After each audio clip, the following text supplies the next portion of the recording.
Good morning. It's good to be with you. It is Wednesday. It is hump day. And I was outside this morning and just a couple exciting things happened. First of all, the moon this morning was just absolutely stunningly beautiful. It was just getting ready to set in the western sky. And it was 66 degrees. It was just beautiful. It wasn't too windy. Yesterday was windy, but not windy today. And then Jennifer and I sit outside on the back porch and have a really quick cup of coffee, listen to a devotion. And this morning we were out there and herd of deer was right there in our wash, 5 of them.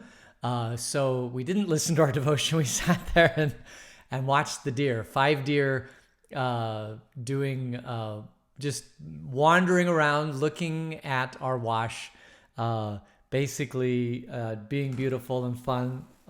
We have this thing with our family. I don't know if you've ever heard of it. It's called Marco Polo. It's a way to send a video message to a group of people. So, for example, I can send a video message to our family. So on that Marco Polo group is all my kids and their husbands and all of us. So I'll send out a Marco Polo. It goes to like 7. It's a video message. And then somebody can, respond to that. So this morning's video message was just a really quiet video showing the deer. I have no idea if they can see the deer because, I can see them, but it's a very tiny little deer in the message. So I have no idea. We'll see if anybody responds today. But that was really, really, really exciting. And one of the blessings and the benefits of living here in Arizona is to be able to see deer. And whenever I see deer, I just thank God for this beautiful place that we live called Vail. So, and we are on the eastern side of Tucson. We are right next to Cienega Creek Preserve. So this happens probably 2 or 3 times a year where I'll see deer in our neighborhood. I saw them last week, saw them this morning, so this is probably it. They're probably looking for water this time of year, but who knows what they're looking for. Maybe they're looking for love. Maybe if I had an apple, I could feed them. I have no idea. Anyway, so thanks God for that. I appreciate it. It was very exciting. Birthdays. We actually have a birthday today. I believe, let me see. No, we don't have a birthday today. We do have a birthday on Friday. It's a very special one. So you want to be sticking around for Friday's birthday because that's a very, very exciting one. Believe it or not, there's 4 birthdays on Friday. Who knew? But one of them So, you probably all know 4 of them. But one of them, I believe, is online with us this morning. So you have to stick around for Friday for that one. All right, that's the birthdays. We finished the Hard Things Conference. It was really, really great. I think I'm going to publicize another conference that's coming up. It's by Reuben Blumenthal. It is called Blumenthal. Let's see. Yeah, Reuben Blumenthal she's a very somewhat known person here in the Tucson area. And she's going to have a conference that is also going to be very, very wonderful. It is going to be November 6th. So that's, what day is November 6th? Let me just look real quick.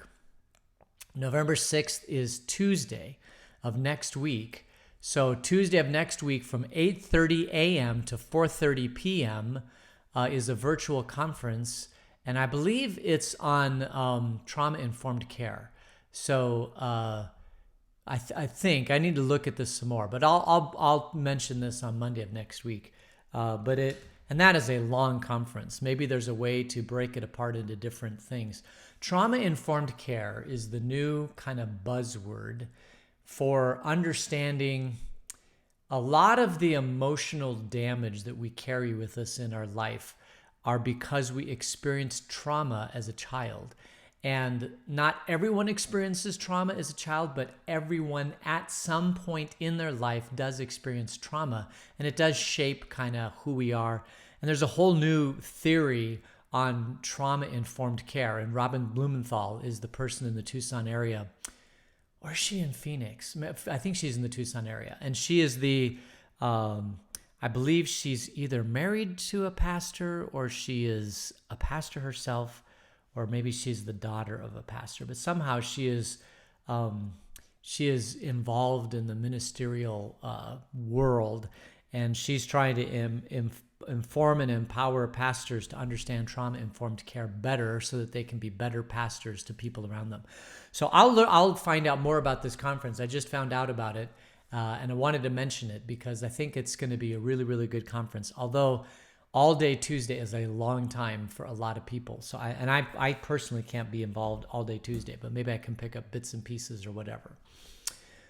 Let's see. So that's next week. Oh, and I wanted to just thank everybody who did our conference, the 15 We Can Do Hard Things, based upon Philippians 4:13. I can do all things through Christ who strengthens me. That is a great passage. For those of you who memorize passages, and you should, Philippians 4:13 is one that you absolutely need to memorize because you need to have it tattooed on your brain. Because it is so powerful. I can do all things through Christ who strengthens me. It's just a powerful thing that Paul mentions through the church in Philippi. And it is so true for us. There are times in our life when we need to rely on Christ to get through something. And when Christ is helping us fight that battle, then we can do all things because he's the one that strengthens us. So that's an awesome thing. All right, so that's birthdays. That's the Hard Things Conference. I guess the other thing that I may have mentioned is that we are going to do a large outdoor worship service on Sunday, October 25th. So put that on your calendar. It's going to be at 9 o'clock a.m. We are going to have the band. There are some band members that are at risk, and so, but they're going to be there, I believe, and so we are going to have the full panoply of band members. We're going to be outdoors. We're going to sing a couple songs. Is there some risk? Yeah, there's some risk, but we are going to be outdoors, and we're all going to be wearing masks, and we're going to try to position the more at-risk people so they're upwind, so they can carry their germs to the least at-risk people, but the least at-risk people don't carry their germs to the most at-risk people. So we're looking at all that. Plus, it'll be a communion service, and it should be a really, really good time to gather together and enjoy each other's company. And then the plan after that is that during the month of November, the building will be open, occupancy. We will start to learn how to use the new facility, what types of people we need to use the new facility. For those of you that don't know, maybe just joining us for the first time, we used to meet at Cienega High School, and then we constructed our own facility. It's been under construction for a long time, slowed down considerably because of a number of different factors, but it will be complete very shortly. For sure by the month of November, and then we're going to have to start learning how to use it.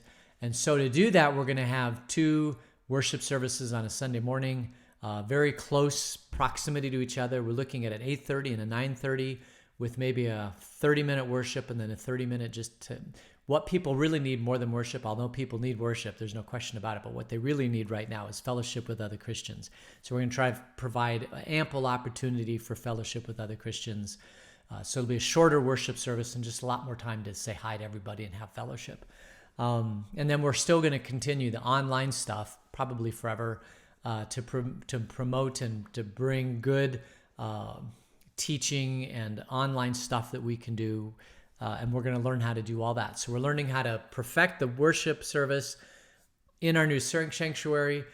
What types of people and what kind of things can we provide in the new sanctuary, and then how do we stream all of our stuff on Sunday morning so that the people that aren't able to come on Sunday morning, that they can still be a part of what we're doing on Sunday morning. So all of that we're going to try to figure out in the month of November. It might move into the month of December. And then, of course, we've got Christmas Eve, trying to figure out how to do Christmas Eve safely. We've got a bunch of ideas on that. And then hopefully by by January, we'll either continue the 2 worship services in smaller numbers or Perhaps by then there's a vaccine and a large number of people in the Vail area have been vaccinated, and we can go ahead and start getting back to whatever our new normal is. And we don't know what the new normal is, but you know who knows? God knows what the new normal is. And so we're just going to rely on him and help him, have him live in our life and fill us with his joy and his peace, and we'll figure it out. And that's okay, because the world changes. We are in probably the biggest change that we've experienced in our world in the last 500 years. The biggest change before this was the printed word, and now we are into the digital area, and that digital era has been accelerated because of this coronavirus. We're learning how to do things digitally. Well, some of that stuff's not going to go away. And so our Sunday morning digital presence online is not going away. We have to make it as good as we can so that we can impact as many people we can in their journey of discipleship, and incorporate into that what we're doing on Sunday morning and on Wednesday and this Bible study and all that sort of thing kind of gets wrapped together, because the goal of everything of Christ Youth and Vail is the same goal that Jesus told his church, which is to make loving disciples. That's what we are all about. So my goal at Christ Youth and Vail Church, my goal for you as a listener to this Bible study, my goal for all Christians is that they continue to grow in their faith, they get closer to God so that they can live the abundant life that Christ has for them. That's the goal, loving disciples.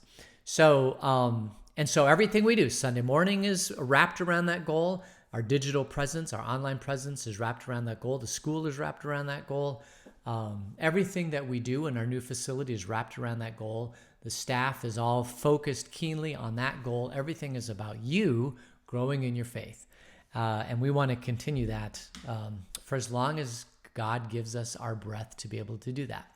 So we are in Genesis. Oh man, I talk too much. We are in Genesis chapter 49.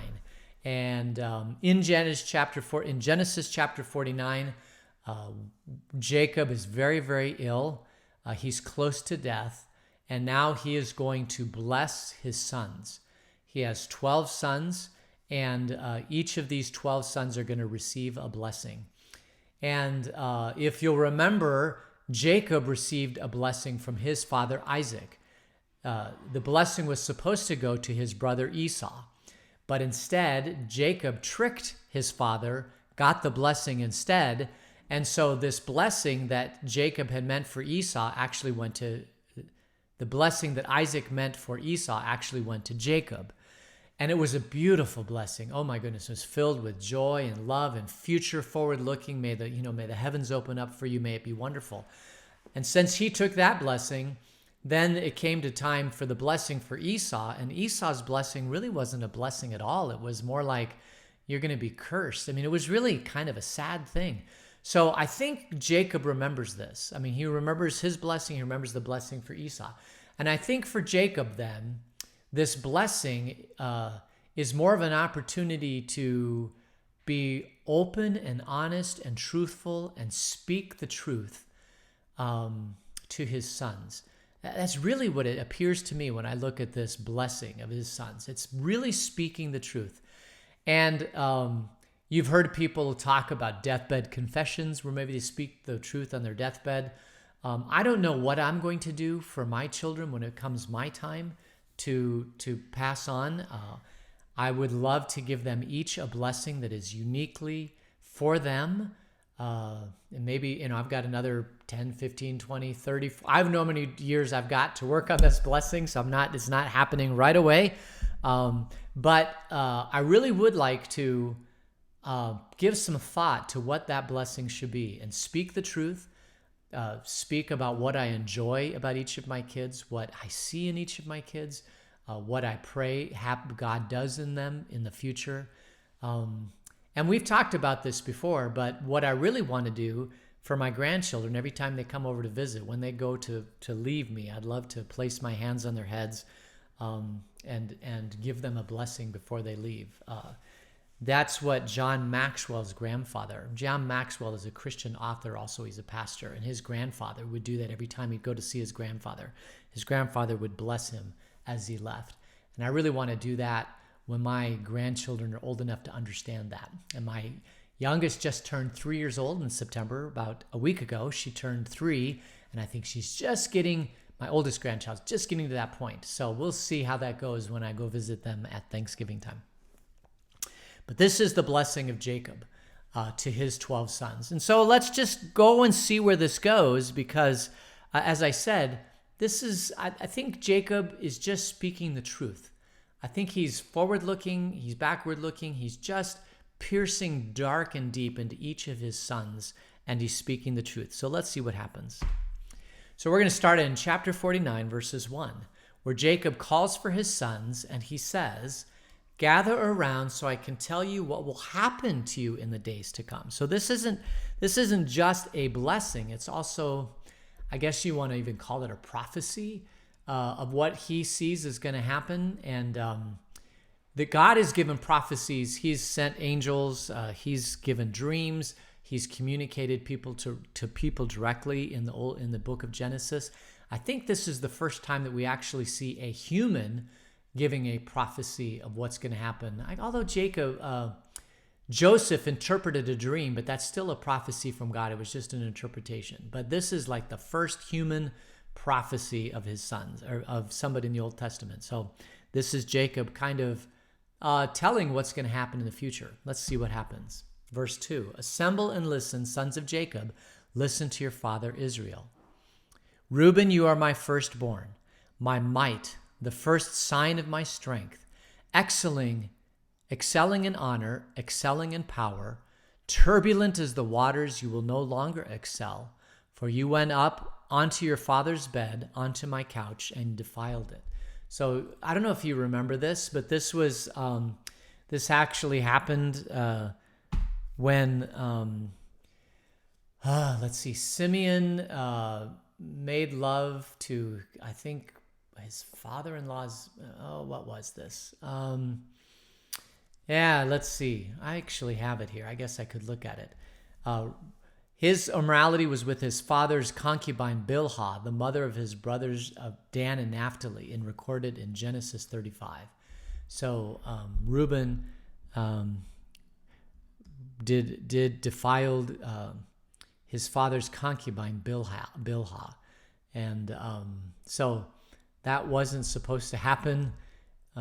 So he was the firstborn, sign of strength, excelling in honor, but he did defile his concubine's couch wife. He defiled the couch. And basically what that means, he's defiled his concubine. And so because of that, turbulent will be his waters, and he will no longer excel. So if Jacob is, what is Jacob, 140, 150 years old? His sons are probably 100 years old themselves. So they're getting very, very, very old themselves. So this is a very unusual time frame for all of them. And then he goes on to the next one. "Simeon and Levi are brothers. Their swords are weapons of violence. Let me not enter their council. Let me not join in their assembly. For they have killed men in their anger and hamstrung oxen as they pleased. Cursed be their anger so fierce and their fury so cruel. I will scatter them in Jacob and disperse them in Israel." So if you remember this, these are the two boys that went and what do you want to call it? Their sister Dinah was raped by a king, Shemuel. I can't remember the name of the king. And the sons of the king came and raped Dinah. And so they went and killed the king's sons and basically went and killed everybody in the whole tribe, which caused Jacob, he had to move because of that. He could no longer live in the land that he was comfortable living in because his two boys avenged, that's the word I'm looking for, avenged the rape of their sister Dinah. And so basically what he says, for you two, you follow the sword, but let me not enter your council and let me not join your assembly. You killed men in anger, so cursed be your anger so fierce, the fury so cruel. You're going to be scattered.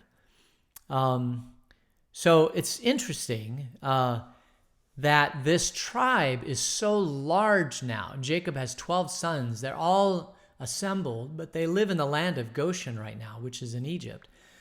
And Jacob is not keeping the tribe together. He's going to scatter the tribe. If the tribe had been smaller and if there had been one leader that could take the tribe forward, then the tribe could have stayed together. But because there are 12 headstrong sons, they're all going to be scattered. They're going to become their own tribes. Abraham, the father of everything, he was the tribal leader, and then he had Esau and Isaac, and they became a tribe. But then now you have Jacob and all of his sons. It becomes a huge tribe, and they're not going to stay together. They're gonna be scattered. As a matter of fact, if you look at the tribes of Jacob, they are the ones that take over the whole entire Canaan. So Reuben is the eldest. He's over here on the east side of the Dead Sea. And then Simeon is down here near Beersheba. Levi they're the priestly class, so they don't actually get a tribe. And then you have, let's see, so we talked about Reuben, Simeon, and Levi. So, and they are, if you'll remember, let's look at the 12 tribes of Egypt. We have Reuben as the firstborn, and then you have Simeon here as the secondborn, and Levi is the thirdborn. All right? So he's just given the blessing to those. And then we're going to go back and read. Starting in verse 8, he's going to go to Judah. Now that's interesting because Judah, I don't think, is the next one, is he? Yeah, Judah is the next one. Okay. So Judah, your brothers will praise you. Your hands will be on the necks of your enemies. Your father's son will bow down to you. You are a lion's cub, Judah. You return from the prey, my son. Like a lion, he crouches and lies down. Like a lioness who dares to rouse him, the scepter will not depart from Judah, nor the ruler's staff from between his feet, until he to whom it belongs shall come, and the obedience of the nations shall be his. He will tether his donkey to a vine, his colt to the choicest branch. He will wash his garments in wine, his robes in the blood of grapes. His eyes will be darker than wine, his teeth whiter than milk. So this is a rather long blessing to Judah. And if you'll remember, Judah is in the line of Jesus. So Jesus is called the Lion of Judah. And if you look at the lineage, it all goes through Judah. So of all the 12 sons, it comes through Judah. And so your brothers will praise you. Your hand will be on the neck of your enemies. Your father's sons will bow down to you. You are a lion's cub. You will return from the prey. I mean, this is all good stuff. The scepter will not depart from Judah, nor the ruler's staff from between his feet. Who else comes from Judah? Do you know? Do you remember? King David comes from the Lion of Judah. So this is also kind of foretasting to King David. So the scepter will not depart. So the first king, goes through the Lion of Judah. Second, and David goes through the Lion of Judah. So all of this is a huge blessing from Judah through King David, and also Jesus. So this is a rather long blessing. Judah. So, and if we just go back to the thing, Judah is between. Dinah happens between Levi and Judah. So there's Dinah, but she doesn't get a blessing, and then it's Judah. And then if we look and see where the Lion of Judah lives, it's right here, this green area. So Bethlehem is in Judah. Hebron, El-Gedi is in Judah. Kadesh. But Jerusalem is not in Judah. Even though it's close, it is not in Judah. All right? So that is the blessing that goes to Judah.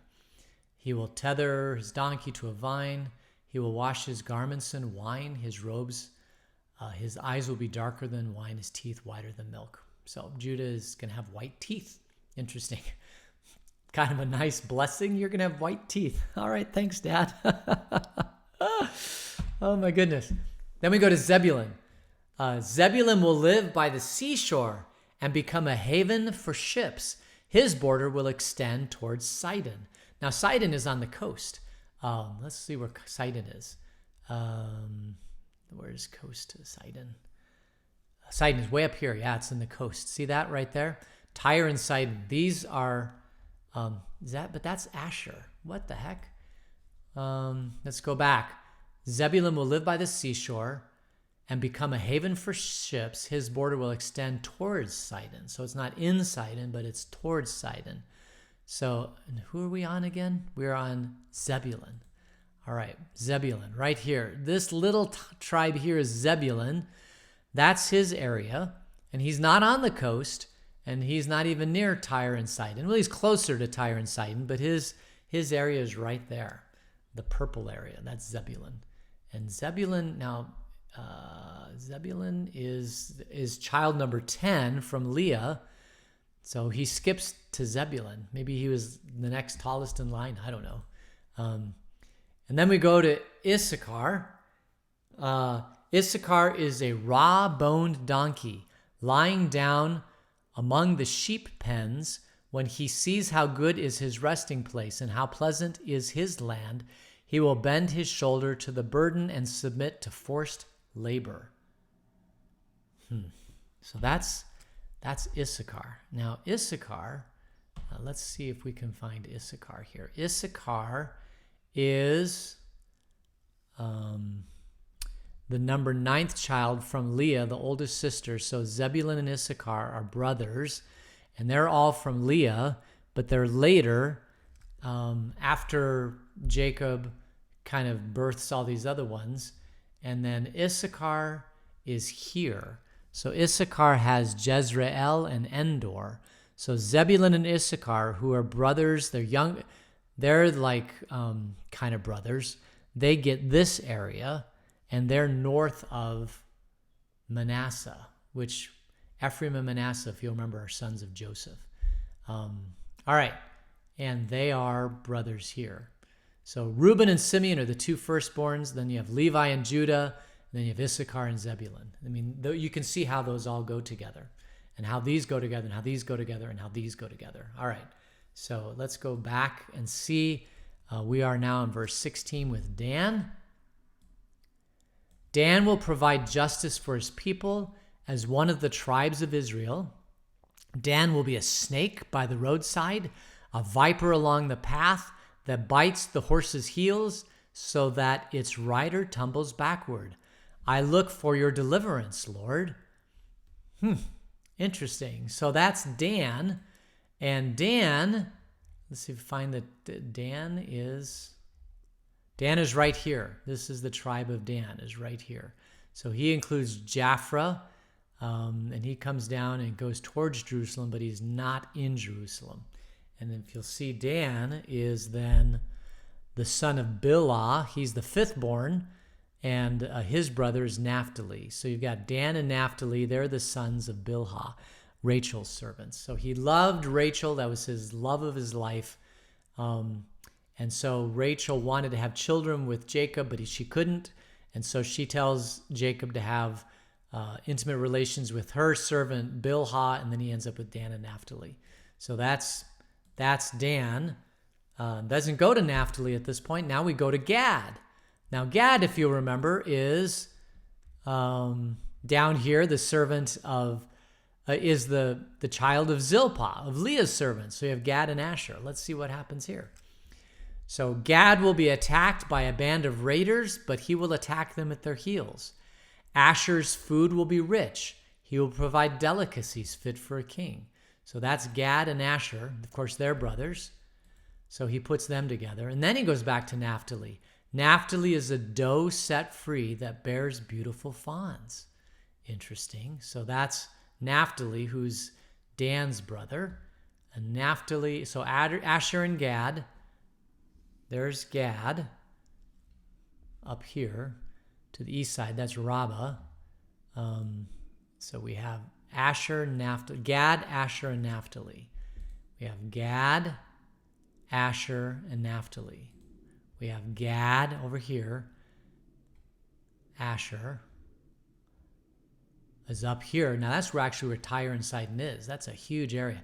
And just so you know, on this coastal area right here that starts here and goes all the way up, Tyre and Sidon is a very cosmopolitan. It ends up becoming a very cosmopolitan area. This is rich in resources right here. Anytime you're in the coast, it's rich in resources. But Tyre and Sidon have known for their rich, incredible resources. And there's Naphtali over here. So that's Dan, the town of Dan, Hazor. So King David actually is from Dan. That's where King David is from. So that's interesting. And then Naphtali is a doe. Now Joseph.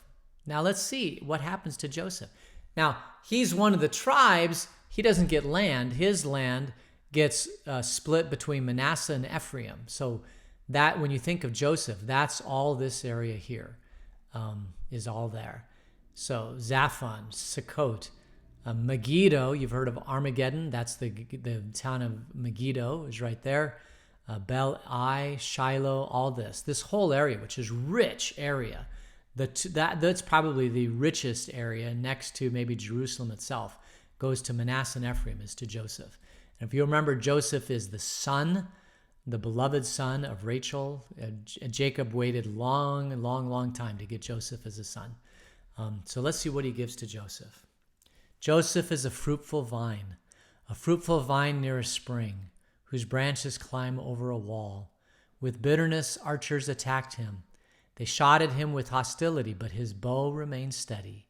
His strong arms stayed limber because of the hand of the mighty one of Jacob, because of the shepherd, the rock of Israel, because of your father's God who helps you, because of the Almighty who blesses you, with blessings of the skies above, blessings of the deep springs below. Blessings of the breast and the womb, your father's blessings are greater than the blessings of the ancient mountains, than the bounty of the age-old hills. Let all the rest of the head of Joseph on the brow of the prince among his brothers. So this is a huge blessing to Joseph. Basically, God has blessed you among all of them, and you stayed steadfast in this whole time. You stayed steadfast. You're a fruitful vine near a spring, so you're growing, you're connected. Your bow has remained steady, and God has been with you, the God of Jacob, the God of my fathers, Abraham and Isaac. That God has blessed you. And your blessing has been greater than the blessings of the ancient mountains, than the bounty of the age-old hills. It all rests on your head, Joseph. You have been blessed. And Joseph has been blessed because Joseph was the one that Jacob loved more than any of his other sons, but then he became the prime minister of Egypt. What a huge blessing he had. And then we're going to go to the last one, which goes to Benjamin. Benjamin is a ravenous wolf. In the morning, he devours the prey. In the evening, he divides the plunder. So Benjamin, the youngest of sons, we'll go look at Benjamin, is right here. This is Benjamin, the youngest son of Rachel. So he's very, very loved, and he gets the prized possession of all of them. Jericho, Jerusalem, Geba. It looks like a small area on the map, but this is a very, very Benjamin right here. Benjamin gets an incredible blessing of the tribes. And then we'll just go ahead and read verse 28. All these are the 12 tribes of Israel. This is what their father said to them. And when he blessed them, giving each of them the blessings appropriate to them. So he gives a blessing to his sons, huge blessings to his sons. Kind of tells them how they're going to live their life. Some of these are strange blessings, and we could probably go and see how each of these blessings are fulfilled. Maybe we will do that. That'd be a fun thing to do. Interesting. I have to think. I'll ponder that for a second. But the takeaway that I would like for each of you to think about is, what blessing are you going to give to your children? How are you going to bless your children? We always think about a blessing as being an inheritance. And there's certainly a monetary inheritance is certainly not a bad thing to give your children. But if that's all you're going to give to your children, I would like you to reconsider, because there is so much more that you can give your children. You can continue to love them until your dying breath. You can love your children, your grandchildren, your great-grandchildren. You can encourage them. You can give them a blessing every time they come by to visit you. You can put your hand over their heads and bless them. There's just, and as you get closer to the time where God's going to call you home, it could be a time where you could call your children together and just speak the truth to them, give them a blessing, love them, tell them about God and how he has lived in your life. I mean, there's so much you can do as a blessing. And just think about that. What would you like to give to your children as a blessing? And how can you reinforce that blessing in their life? Is there an object you can give them? Is there a smell you can give them? Is there a place you can take them? Is there a picture you can give them? I mean, is there a Bible you can give them? Is there a writing that you could write, that you could give them? A letter? I mean, there's just so much stuff you could do as a blessing to your children. Just think about that. And your grandchildren, think about that. We live in a very commercial society, and so we move immediately to an inheritance, which, I know there's nothing wrong with an inheritance, but there's so much inheritance. First of all, an inheritance will be spent immediately, right? Secondly, it's just money. I mean, money is money can buy you things. There's no question about it, but it's just money. Store up treasures in heaven where moth and rust cannot destroy. There are things you can give to your children that will never, ever fade away or pass away, and they're not money. They're not inheritances. They're things like these blessings. So think about that. All right, so I think we'll end it there. A little bit long today.